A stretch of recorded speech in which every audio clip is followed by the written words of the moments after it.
could that get any worse? 56-19. And really, the loss is not great. And I'm going to get into it because I hear so many poor narratives going on out there. And I kind of mentioned it in the lead up in some comments and then talked about it in the live. The Bills game is the key. You know, if we dropped this game, we're supposed to. They're a top team in their house. It would have been a lot for us to take it. You know, you lose, okay. The Bills game is going to be critical. That's going to define our 2023 season and this regime because this is a peak talent season. But the injuries, that's the thing that really has me cringing. Howard went down.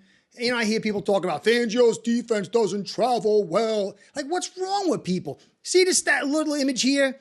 Look at where he attacked in the first half. Who's usually there? Howard. Who wasn't there? Howard. Who was replacing him? Eli Apple. Is Eli Apple good? No. Duke Riley. He's a pretty good player, but he can't cover it, man. He was replacing Baker. And he got beat on a couple of man coverage plays.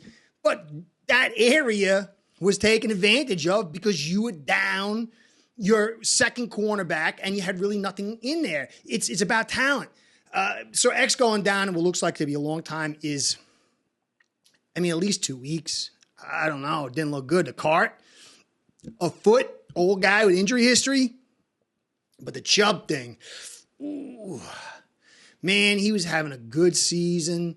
But we roll the dice on a guy who has an injury history, spent a lot of money in picks. I feel bad for the kid. He really was doing well, and him pairing with Fangio was great. But that don't look good.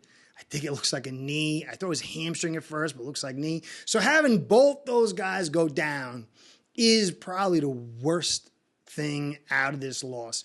Again, you know, 56-19 is not good, but I hear people saying, and I like Omar Kelly a ton, but this year I'm just kind of getting a little frustrated with them. I see this, too shrinking on the big stage again. He's not ready yet.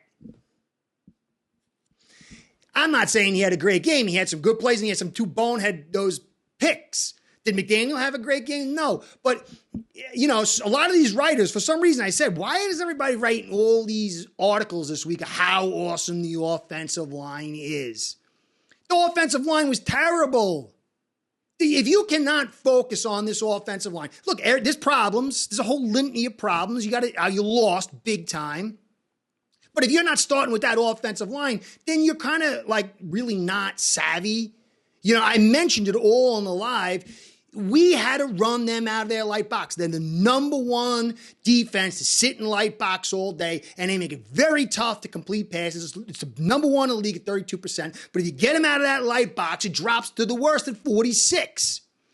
You got to get him out of that light box by running it. And when you would say, well, H.N. had 114, 47 runners.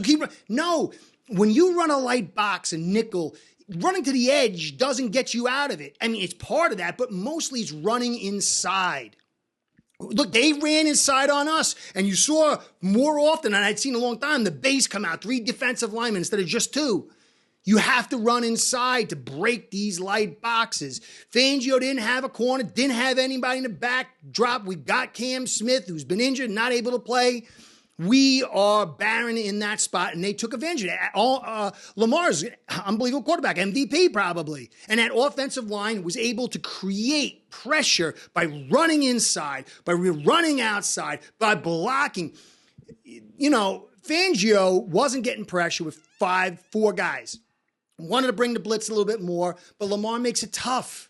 And he was beaten because he lacked the talent, and Lamar and that offensive line and that run game was just too much. You know, Hill dropped the touchdown and became a 3. Maybe momentum started shifting, but we could not run inside. We couldn't get him out of that light box. And, you know, I give my credit, all the credit in the world to this Ravens team. They were down tons of guys. 3 starters in the secondary, lost no one in the game, lost their best run stopper, Pierce, in the middle of the game. But they ran 4 all day against us, and we had to keep bringing more and more blockers. And we ran 2 guys, 3 guys. We ran to the edge because we couldn't block long enough. We couldn't run inside.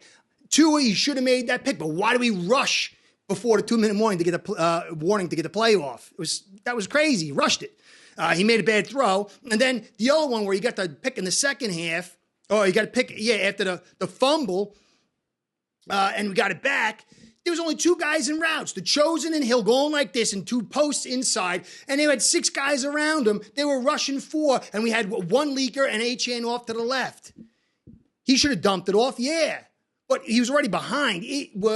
They understood. They could rush 4. They could stop us in the light box from running inside. They just make sure they take care of the edges, whether it's screen or edge runs. Let us get a couple. We'll run here or there and then shut it down and then just flood the areas and wait for your moment to make the pick and to stop the play. And they did it because we are imbalanced on our offense. We've got a potent offense. We can still do stuff on this offense. We could still maybe beat, a lot of these good teams if the matchups work out right. We're very tough. But if you can't run inside, if you only have a limited repertoire and you're going against a good defense and they have a good offense, then it becomes a chess match where they have, 2 queens and you don't. You got to be able to run side. You got to be able to run physical.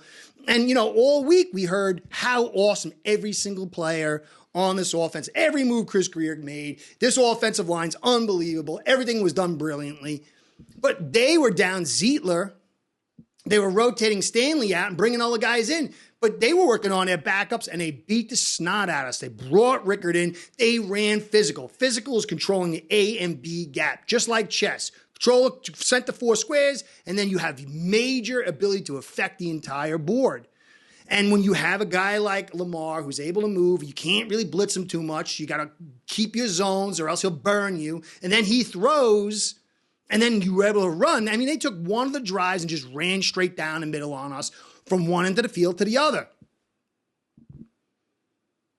And so it came down to, when you look at this entire team, we can get through this, if it wasn't for the injuries.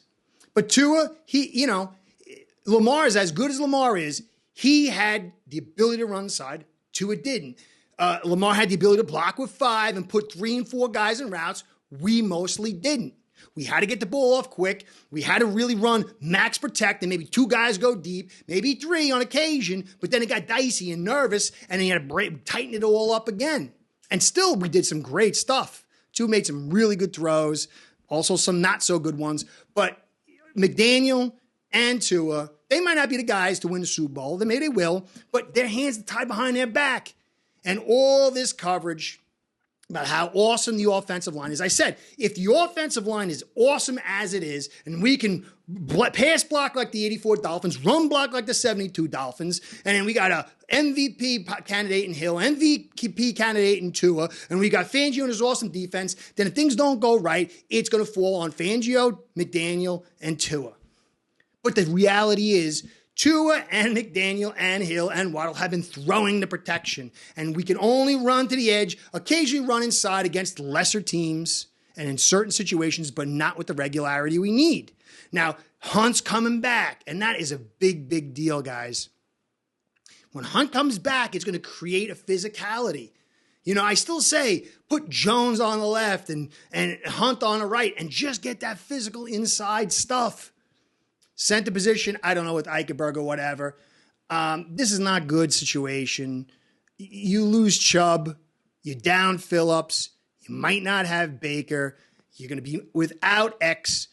And the Bills are a team now. Allen's struggling. He's been hot and cold, but they got a legitimate run game. They can run inside and outside, and it's going to make it tough for us going into this game. We've got to win this. We can, but it's a lot dicier without Chubb. It's a lot dicier without Howard and Baker. All right, so Happy New Year, everybody. It's not the end of the world, okay? We're 11 and 5 now. We win next week. We're 12 and 5. We win the division. Let's not light our hair on fire and get too broken up until we see what happens next week. Then we can start kind of creating the real positive mojo or the concerning mojo. This wasn't an easy one to swallow, but it's over. This week coming up, week 18, is going to embody the success or failure, most likely, of the 2023 season. Let's get ready for that. That's all that matters right now. Week 18. Anyway, guys, thank you for everything. Have a great new year. Like I said, be safe. Curtis saying, catch you next time. Be well. Go Fins. Start building your own online sports book today by getting signed up with acebread.com service that'll allow you to book action on sports from all around the world.